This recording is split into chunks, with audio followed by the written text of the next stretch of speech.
नमस्कार दोस्तों, आज मैं आपको बताने वाला हूं कैसे आप ईएसआई का रजिस्ट्रेशन ऑनलाइन अब खुद ही कर सकते हैं। कैसे आप ऑनलाइन रजिस्ट्रेशन ईएसआई का करेंगे, आज मैं आपको स्टेप बाय स्टेप बताऊंगा। तो चलिए इसको समझते हैं। उससे पहले बताना चाहूँगा, जो भी भाई बंधु मेरे चैनल पर पहली बार है, इस वीडियो को पहली बार देख रहे हैं, जिन्होंने अभी तक सब्सक्राइब नहीं किया, सब्सक्राइब कर लीजिए, साथ ही साथ बेल आइकन पे भी क्लिक कर लीजिए ताकि इस तरह का कंटेंट आपको मिलता रहे। दोस्तों, सबसे पहले आना होगा इस श्रम सुविधा पोर्टल पे। यहाँ पे आने के बाद आप ईएसआई का रजिस्ट्रेशन लेंगे तो देखो रजिस्ट्रेशन का ऑप्शन दिखता है, रजिस्ट्रेशन अंडर ईपीएफ और ईएसआई, इस वाले बटन पे क्लिक करेंगे। जैसे ही क्लिक करेंगे रजिस्ट्रेशन विंडो ओपन होगी।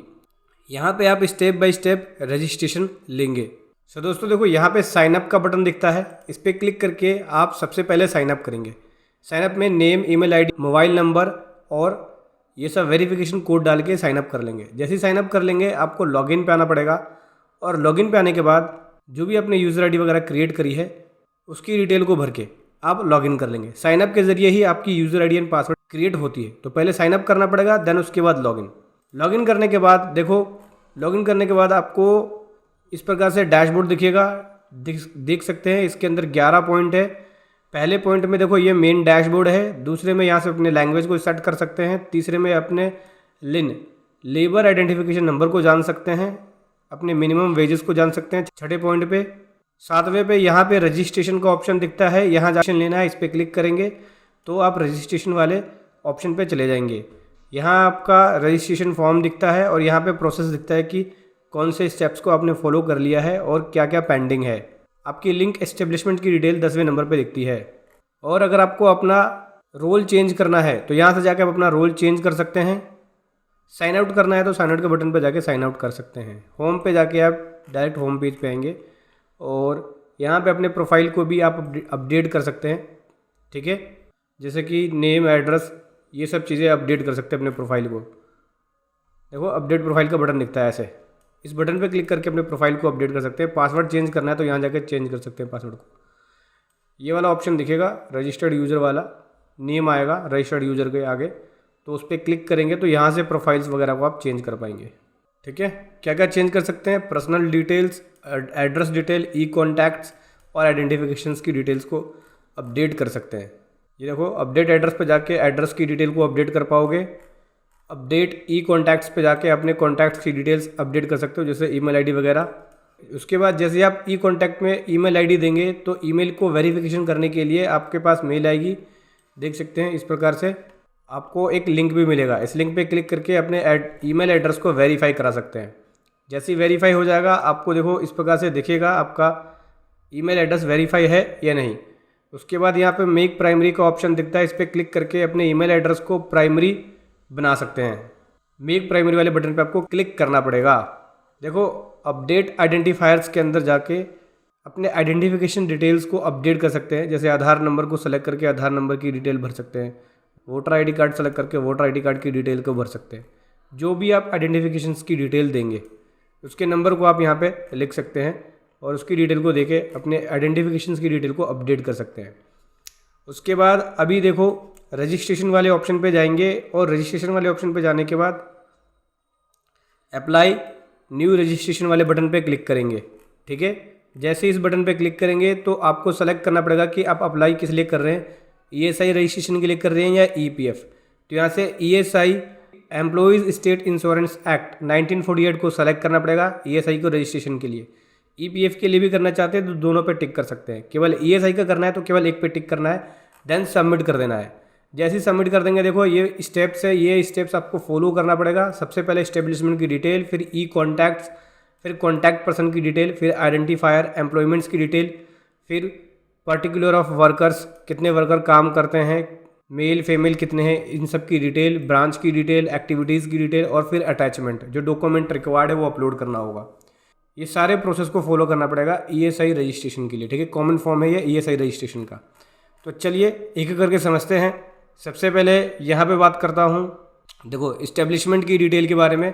तो यहाँ पे सबसे पहले आपको यहाँ पे इस्टेब्लिशमेंट की डिटेल देनी पड़ेगी, ठीक है। तो इस्टेब्लिशमेंट की डिटेल में अगर आपके पास फैक्ट्री लाइसेंस वगैरह है तो उसकी डिटेल भरेंगे, ठीक है। एमएसएमई का रजिस्ट्रेशन ले रखा है तो उसकी डिटेल आपको यहाँ देनी पड़ेगी। एमएसएमई को कोई रजिस्ट्रेशन है तो उसका नंबर वगैरह, ठीक है। फिर उसके बाद आपको अगला आता है ई कॉन्टैक्ट। ई कॉन्टैक्ट्स की डिटेल देंगे। ई कॉन्टैक्ट्स में आप यहाँ पे ईमेल आईडी और फ़ोन नंबर दे सकते हैं, ठीक है।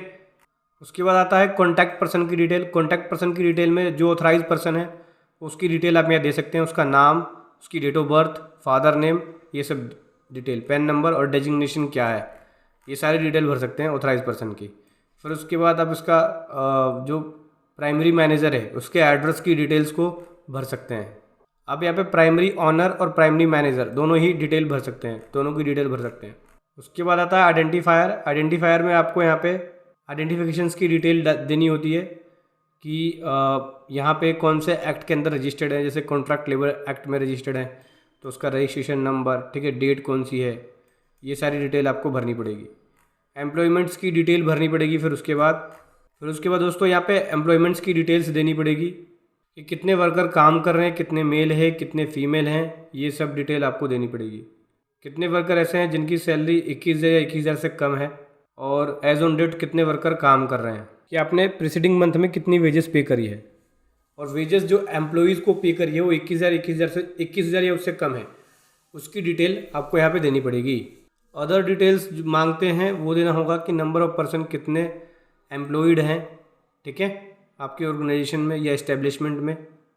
फिर पर्टिकुलर ऑफ वर्कर में जाके यहाँ पे आपको एक्सेल फाइल अपलोड करनी पड़ेगी, ठीक है, ईएसआई के लिए। और उस केस में आपको यहाँ पे डाउनलोड करना पड़ेगा सैम्पल फाइल, मतलब एक्सेल फाइल डाउनलोड कर लो, उसमें एम्प्लॉयज़ की डिटेल जाएगी, ठीक है, विदाउट आईपी। उसके बाद दोस्तों आप एक्सेल फाइल में जैसे ही एम्प्लॉयज़ की डिटेल को भर लोगे, एम्प्लॉय की डिटेल भर लोगे, उसके बाद आप यहाँ पे उस फाइल को, उस एक्सेल फाइल को अपलोड कर सकते हो वेबसाइट पे। फिर यहाँ से आपको ब्रांच की डिटेल देनी होती है कि कौन सी स्टेट में, कौन सी डिस्ट्रिक्ट में रजिस्टर्ड है, उस ब्रांच की डिटेल आपको देनी पड़ेगी। एड्रेस, ब्रांच का एड्रेस भी भरना पड़ेगा। उसके बाद एक्टिविटीज़ की डिटेल देनी होगी कि इस्टेब्लिशमेंट जो है वो कौन सी एक्टिविटीज़ कर रही है। एनआईसी कोड देना होगा, तो आपको अपना यहाँ पे एनआईसी कोड सर्च करना पड़ेगा। प्राइमरी बिजनेस एक्टिविटी क्या है, नेचर ऑफ वर्क क्या है, ठीक है, और सब category of nature of work क्या है, ये सारी डिटेल देना पड़ेगा। एक ब्रीफ डिस्क्रिप्शन भी देना पड़ेगा। उसके बाद अब आता है लास्ट, अटैचमेंट। आपको डॉक्यूमेंट क्या क्या अपलोड करने पड़ेंगे। सबसे पहले पैन कार्ड की कॉपी अपलोड होगी, एड्रेस प्रूफ अपलोड होगा। एड्रेस प्रूफ के अंदर इलेक्ट्रिसिटी बिल, टेलीफोन बिल, ये सब अपलोड कर सकते हैं। सेटअप का प्रूफ आपको अपलोड करना पड़ेगा। इसके लिए आप जीएसटी सर्टिफिकेट अपलोड कर सकते हैं। कोई लाइसेंस है, फैक्ट्री लाइसेंस वगैरह, वो अपलोड कर सकते हैं। फिर यहाँ पे जो सिग्नेचर है, ऑथराइज सिग्नेचर, ऑथराइज पर्सन का जो सिग्नेचर है वो अपलोड होगा। फिर एक कैंसिल चेक की कॉपी अपलोड होगी। ये सभी डॉक्यूमेंट आप जेपीजी, पीएनजी और पीडीएफ फॉर्मेट में अपलोड कर सकते हैं। फिर जैसे ही अपलोड कर देंगे आपको सेव वाले बटन पे क्लिक करना है। जैसे ही सेव वाले बटन पे क्लिक करेंगे एंड सबमिशन आपको दिखेगा, फॉर्म की समरी दिखेगी और सबमिशन फॉर्म दिखेगा। देखो सबसे पहले आपको इस्टेब्लिशमेंट्स की डिटेल दिखेगी, बेसिक डिटेल्स, जैसे इस्टेब्लिशमेंट का नाम, उसका एड्रेस वगैरह। फिर उसके बाद यहाँ पे ऑनरशिप की डिटेल दिखेगी इस्टेब्लिशमेंट की। देन उसके बाद उसका ई कॉन्टैक्ट्स दिखेगा, जैसे ईमेल आईडी, मोबाइल नंबर, ये सब चीज़। फिर यहाँ पे आपको कॉन्टैक्ट पर्सन की डिटेल देखने को मिलेगी। उसके बाद यहाँ से आपको एम्प्लॉयमेंट्स की डिटेल मिलेगी, जो आपने एम्प्लॉयमेंट्स की डिटेल्स भरी है, नंबर ऑफ़ वर्कर कितने काम कर रहे हैं, ठीक है, ये सब डिटेल, मेल कितने हैं, फीमेल कितने हैं, इन सब की डिटेल आपको दिखेगी। कितने वर्कर ऐसे हैं जिनकी आप पेमेंट। उसके बाद यहाँ पे पर्टिकुलर ऑफ वर्कर्स का दिखेगा और ब्रांच की डिटेल, फिर एक्टिविटीज़ की डिटेल और अटैचमेंट जो जो अपलोड करी है आपने वो दिखेगा। अभी आपको सबमिट वाले बटन पे क्लिक करना है इस फॉर्म को सबमिट करने के लिए। सबमिट वाले बटन पे क्लिक कर देंगे। जैसे ही सबमिट वाले बटन पे क्लिक कर देंगे आपको यहाँ पे इस फॉर्म को डीएससी, डिजिटल सिग्नेचर के थ्रू साइन करना होगा। रन पे क्लिक करके आप डीएससी लगाएंगे, देन उसके बाद ये फॉर्म साइन हो जाएगा। जैसे ही साइन होगा आपके पास एक मेल आएगी और वहाँ पे आपको एक्नॉलेजमेंट नंबर भी मिलेगा, लिन नंबर मिलेगा आपको इसके अंदर, लेबर आइडेंटिफिकेशन नंबर, और इस प्रकार से आप ईएसआई का रजिस्ट्रेशन श्रम सुविधा पोर्टल पे करेंगे। दोस्तों वीडियो कैसी लगी ज़रूर बताएं। Thank you so much. जय हिंद, वंदे मातरम।